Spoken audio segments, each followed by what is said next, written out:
Voy a terminar la exposición de esta sesión con la explicación de qué son estos costos indirectos que seguramente muchos de ustedes hayan notado aquí en la hojita de cálculo.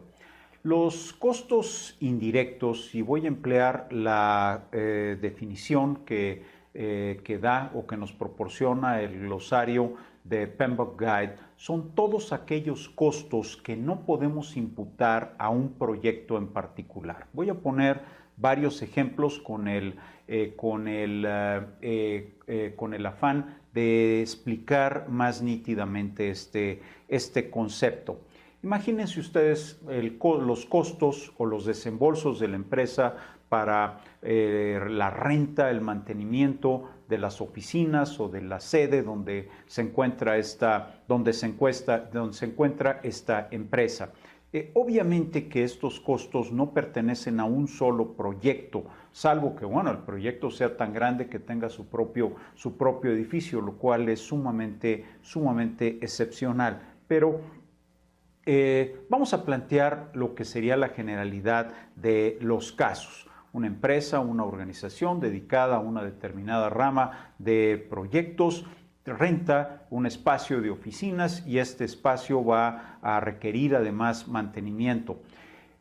El conjunto de proyectos que realiza la empresa tiene que apoyar o de alguna manera soportar, aquí sí podríamos aprovechar esta palabra, lo que van a ser estos costos para que pueda seguir operando la empresa. De hecho, podríamos pensar claramente en el sentido de que los proyectos no serían posibles sin estos costos indirectos. Hay muchas categorías de indirectos, además de renta y mantenimiento, estaría el mobiliario, estarían los gastos en luz eléctrica, estarían los gastos en teléfono, internet, agua, servicios, vigilancia, qué sé yo, todo lo que se requiere para que la empresa siga operando. Y no se nos olviden, los sueldos de los jefazos, ¿verdad? Tienen que ser obviamente soportados por lo que son el conjunto de los proyectos. Estos también son indirectos, se prorratean o deben prorratearse entre todos los proyectos.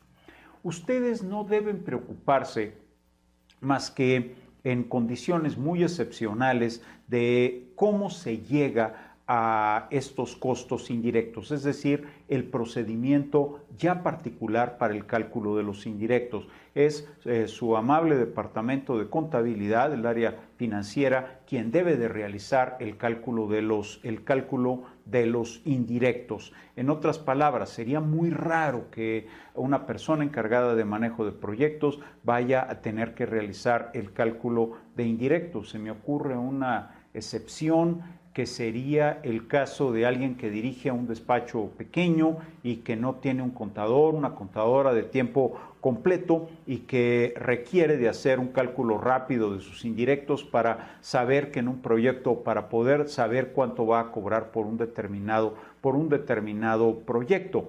Estaremos de acuerdo que los costos del proyecto deben incluir la parte proporcional de indirectos. ¿A qué me refiero con la parte proporcional de indirectos? Me refiero al hecho de que si nosotros no sabemos la parte de indirectos que le corresponde cubrir, soportar al proyecto, no vamos a saber si el proyecto está teniendo utilidades o no. Nos engañaríamos a nosotros mismos si pensáramos que solamente los costos que son directamente imputables, como por ejemplo este personal que hemos venido hablando, es decir, esta asignación de personal o los materiales, equipos, en fin, que se requieren para el proyecto, son el total de costos. Los costos directos van a ser los que vamos a estar tratando en las siguientes láminas y son aquellos costos que son directos del proyecto, es decir, son imputables a cada uno de los proyectos. Los indirectos, el área de contabilidad es quien las va a determinar. Generalmente hacen una proyección global para un año, se hace una proyección y se estima que en todo este año una empresa, una organización va a tener un desembolso de X cantidad en términos de indirectos y luego los prorratean en los proyectos en base a su nivel de facturación o la facturación esperada. Proyecto grande va a tener que soportar o va a tener que,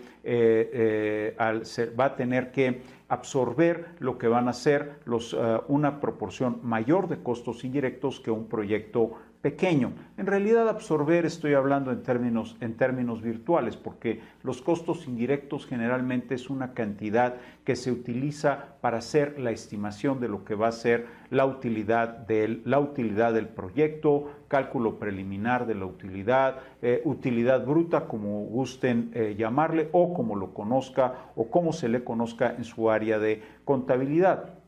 Podría hablar en términos informales de utilidad bruta. Tengamos cuidado, sin embargo, en términos contables, esto quiere decir algo muy preciso. Vamos a decir un cálculo preliminar de la utilidad del proyecto. Y necesitamos para ello necesitamos tomar en cuenta los costos directos, todo lo que va a costar el proyecto, más los indirectos, más esta utilidad preliminar, deben darnos el total de lo que es el precio. Si nosotros en el precio del proyecto no hemos contemplado pues estos indirectos, estamos engañándonos en el sentido de pensar que esa va a ser la utilidad. Esa no va a ser la utilidad, ese va a ser un margen que va a existir ahí y que de una u otra manera de ahí van a tener que salir los indirectos. Este es el papel de los indirectos. Quiero repetir, su área contable, su área financiera es quien debe indicarles la cantidad para poder tomarla en cuenta en nuestro proyecto. Y con esto vamos a tener un elemento muy importante para saber cómo se va comportando la utilidad estimada o el cálculo estimado de la utilidad durante el proyecto. Es uno de los aspectos que hay que cuidar mucho desde el punto de vista de lo que va a ser el manejo financiero de proyectos. Con esto pues espero haber explicado la idea de los indirectos y de los directos. Quiero volver a repetir una definición rápida, informalona, pero no por esto equivocada. Costos directos, todos aquellos costos que pueden ser imputados directamente a un proyecto. Costos indirectos, costos en los que incurre la empresa, la organización y que no pueden ser imputados directamente a un proyecto, que yo no puedo decir que este va a ser para un proyecto preciso, sino que los tienen que absorber o, como habíamos dicho, soportar los distintos proyectos.